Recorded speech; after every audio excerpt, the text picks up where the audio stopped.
रायबरेली में पिता, पुत्र और भतीजे ने महज 6,000 रुपए के लिए बुजुर्ग महिला की गला रेत कर हत्या कर दी। यह तीनों इतने शातिर थे कि वारदात से पहले सीसीटीवी कैमरे की लोकेशन देखकर दोबारा उस रास्ते से गए जो कैमरे की जद से बाहर था। पुलिस ने इस ब्लाइंड मर्डर को बेजीन टेस्ट से खोला है। पुलिस ने हत्या आरोपी पिता और भतीजे को हिरासत में ले लिया है, जबकि पुत्र अभी फरार है। मामला शहर कोतवाली थाना इलाके के इंदिरा नगर कॉलोनी का है, जहां आंगनबाड़ी की रिटायर्ड सुपरवाइजर स्नेह कुमारी अकेली रहती थी। बीती 19 तारीख को उन्हीं के घर में स्नेह कुमारी का गला रेत कर मार डाला गया था। पुलिस ने 36 घंटे के भीतर मर्डर का खुलासा करते हुए बताया कि महज एक फोन कॉल से हत्यारोपी पुलिस के हत्थे चढ़ गया। दरअसल स्नेह कुमारी यहाँ अकेली रहती थी। उनका बेटा परिवार समेत दिल्ली में रहता था। सीसीटीवी में मर्डर के संभावित समय पर जो लोग भी दिखाई दे रहे थे, उन सब से पुलिस ने पूछताछ कर ली थी और बेनतीजा रही। ऐसे में पुलिस की खोजबीन में स्नेह कुमारी और उनकी बहू के बीच हुई आखिरी कॉल पुलिस के लिए सबसे बड़ी लीड बन गई। दरअसल स्नेह कुमारी ने बहू से कहा था कि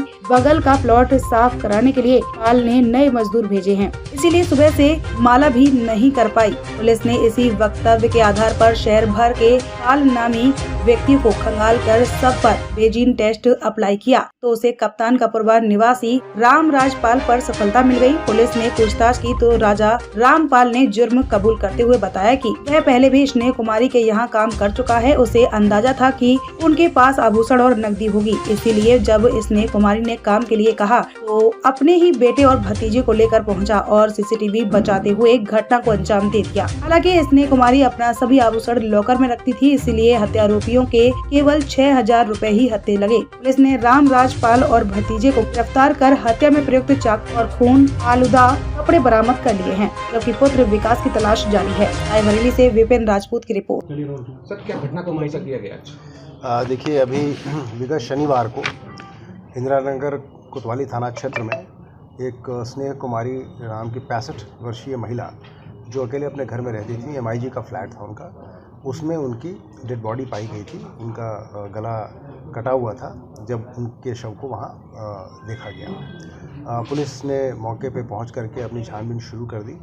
मुकदमा लिख कर उसमें कार्रवाई की कि उनका जो इकलौता बेटा नोएडा में रहता है उनको भी सूचित किया गया, उनके घर वालों को भी बताया गया। शुरुआत में घटना का मोटिव क्लियर नहीं हो रहा था, वहाँ कुछ सामान फैला हुआ था, लेकिन उससे घटना का मोटिव क्लियर नहीं हो पा रहा था। पुलिस ने तमाम पहलुओं पे जांच पड़ताल की और अंततोगत्वा इसमें घटना को अनरावल करते हुए उसके रहस्य उद्घाटन के बाद इसमें 2 व्यक्तियों को गिरफ्तार किया गया है, जिनसे घटना की पूरी जानकारी मिली है। दोनों व्यक्तियों के नाम हैं, एक तो राजा रामपाल है और दूसरा संदीप। इन दोनों ने अपनी पूछताछ में बताया है कि घटना के दिन ये लोग सुबह वहाँ पे साफ़ सफाई करने के लिए गए थे। उन्हीं के द्वारा हायर किया गया था उनको। साफ़ सफाई के बाद वो उनके घर में जा कर के उन्होंने उनसे दिहाड़ी भी ली अपनी 400 रुपये की, वहाँ चाय वगैरह भी पी, और इसी बीच में राजा रामपाल ने ये देख लिया कि इनके घर में ये अकेली रहती हैं और इनके यहाँ और कोई रहता नहीं। इसके बाद उन्होंने अपनी योजना बनाई। विकास नाम का भी लड़का उनके साथ था, राजा रामपाल का बेटा है, और बाद में इन दोनों ने, संदीप और विकास ने आकर के, इसमें उल्लेखनीय बात यह है कि वो महिला चूँकि अकेले रहती थी तो वो इतना केयरफुल थी कि वो बिना किसी जान पहचान वाले को जाने बगैर दरवाज़ा नहीं खोलती थी। लेकिन चूँकि ये दोनों सुबह ही उनके यहाँ से गए थे, दोबारा जब वो गए इस घटना के इरादे से उनके यहाँ, तो उनकी आवाज़ सुन करके उन्होंने दरवाज़ा खोल दिया, और जैसे ही दरवाज़ा खुला ये लोग उनको धक्का दे के अंदर घुसे और गिरा दिया, जिससे वो थोड़ा अचेत हो गए। इन्होंने जो संदूक था जिसमें इनका शक था कि कुछ पैसे मिलेंगे, वहाँ से कुछ 6,000 रुपये मिले और मृतका का मोबाइल फ़ोन मिला।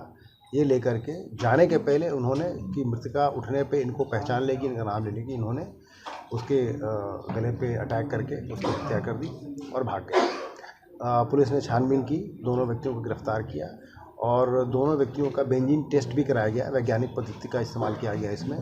राजा रामपाल और संदीप दोनों के नेल्स से ब्लड के क्लॉट्स मिले हैं जो बेंजीन टेस्ट से कंफर्म हुए हैं, और विकास की पैंट, जीन्स की पैंट और एक पीली शर्ट भी बरामद हुई है जो उसने घटना के समय पहन रखी थी और घटना के बाद उसने अपने पिता से कह के धुलवा दी थी।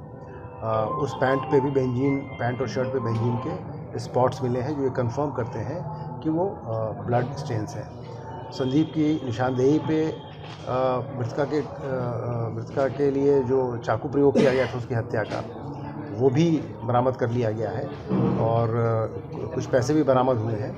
जो तीसरा अभियुक्त है विकास, उसकी तलाश के लिए टीमें लगा दी गई हैं जो उसको लगातार तलाश करें, वो जल्दी हमारी गिरफ्त में होगा और घटना के बारे में पकड़े अभियुक्तों से और भी पूछताछ की जा रही है। सर, ये पुलिस टीम को रिश्तेदार हैं पुलिस टीम को इस 36 घंटे के अंदर इस खुलासे के लिए मेरी तरफ से 25,000 रुपये का इनाम दिया गया है।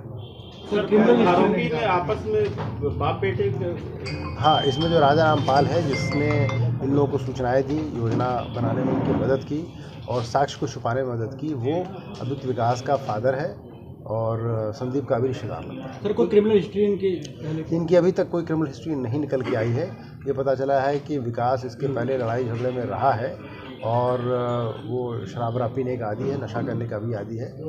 संदीप भी नशा करने का आदी है, परंतु अभी तक की जांच पड़ताल से इनकी कोई क्रिमिनल हिस्ट्री सामने निकल के नहीं है। सर, सीसीटीवी में ये लोग पहली बार में आए नहीं थे, फिर पुलिस को लीड कैसे मिली, क्योंकि बहुत लोग आए थे सीसीटीवी के लीड पे हम लोग काम कर रहे थे, लेकिन पहली बार जब ये लोग काम करने आए थे तो सीसीटीवी को विकास उसमें दिखाई पड़ा, जो सीसीटीवी को बहुत ध्यान से घूरता हुआ जा रहा था।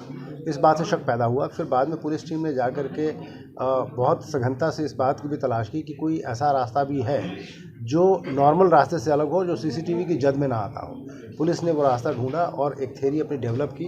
बाद में जब मुलजिम पकड़े गए तो ये समझ में आया कि पहली बार चूँकि विकास ने सीसीटीवी कैमराज को ताड़ लिया था, उसको मालूम था कि इस रास्ते से जाने पे वो सीसीटीवी के कवरेज में आ जाएंगे, तो उन्होंने फिर दूसरा रास्ता चुना।